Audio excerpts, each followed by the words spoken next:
সখীপুরে গুঁড়িয়ে দেওয়া হলো শেখ মুজিবুর রহমানের মোরাল। গত ৫ আগস্ট ২০২৪ খ্রিস্টাব্দ তারিখে বিকেল ৪টা পর্যন্ত ছিল এই মোরাল।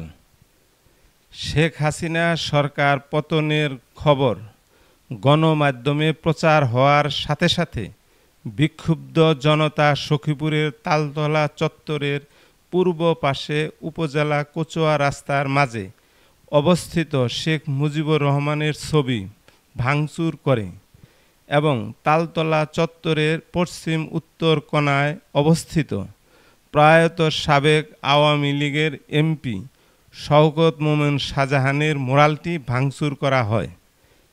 গত ২৫ জুন ২০২৫ খ্রিস্টাব্দ তারিখে কে বা কাহারা শেখ মুজিবুর রহমানের ও শওকত মোমেন শাহজাহানের মোরালটি সম্পূর্ণরূপে ভেঙে মাটির সাথে মিশিয়ে দেওয়া হয়।